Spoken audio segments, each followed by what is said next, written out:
So we left off talking about pop art, how people are making art making fun of everyday things, kind of making fun of mainstream culture. The idea of Campbell's tomato soup, how we've become real simple, real easy. From Marilyn Monroe, take a picture of looks from the paintings of Andy Warhol in class. Another thing that really hit the counterculture was the idea of music, and rock and roll really expanded as popular at this time. You started seeing more electrified instruments, more electric guitars, like Jimi Hendrix and the Rolling Stones, more of that loud kind of noise.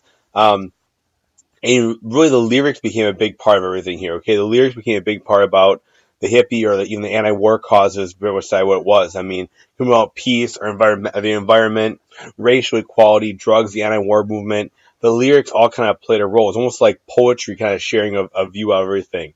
The beatnik writers of the 50s wrote books and poems. The poems this time are the music that we see here. So people like bands like the Beatles and Janis Joplin, Jimi Hendrix, all their songs had stuff to do with this. Grateful Dead was the jam band, so they wouldn't have any kind of structure to their songs. They had songs, they wouldn't have to just play the same song over and over and over. Every time you heard that song, it was a little bit different, which definitely went along with the whole counterculture movement, that every single time you heard that song live, it's a little bit different. They would jam on it and play for hours upon hours upon hours. Jefferson Airplane had a lot of very, they call it psychedelic almost, kind of the idea of um, of the idea of drugs and those kind of things kind of becoming part of the music and talking about some of the movements that way. Bob Dylan, who you see in the top picture here, was kind of the unofficial spokesman of the hippie movement early on, especially, but he really didn't like that moniker. He was definitely more of a kind of a folk artist. And these artists kind of spread these causes. Some got the title of being a sellout, which meant that they went with the music record labels. They decided to make money instead of do it more about the music itself. And so you started seeing some of those topics come up that way. When you see the big things is music festivals. So festivals became very, very popular, where people would, get together, enjoy music. The idea of dancing, is it wasn't dances you do together. It was dance by yourself, do your own thing, your own way.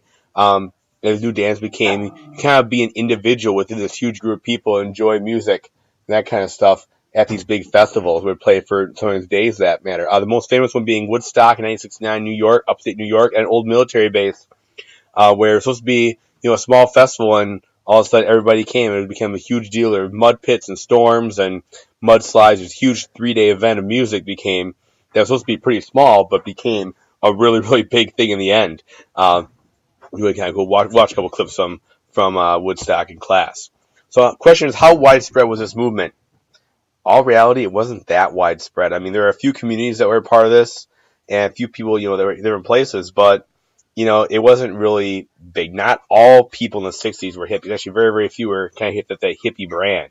Really, the two big areas you saw this was Haight-Ashbury and East Village in New York.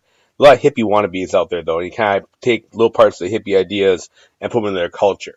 Remember, this is more about personal expression, okay? It was about a person being their own kind of self versus trying to make a big movement. How can you be more of an individual? People kind of did it together, but they were still being individuals that way. So it was not that widespread, though it did leave kind of this huge big mark on society and on cultures. That different parts of it kind of came into the cultures here. So the question is, why did the movement kind of fall apart? I mean, the thing is, it wasn't really connected to a lot of things. There's also the personal part of it. So it was connected to civil rights and anti-war, it wasn't really connected that way. And honestly, you really couldn't be too organized, because then you'd be like the man or establishment. Like I said, there's really no unifying goal. There's no one thing they were trying to do. It was more about themselves.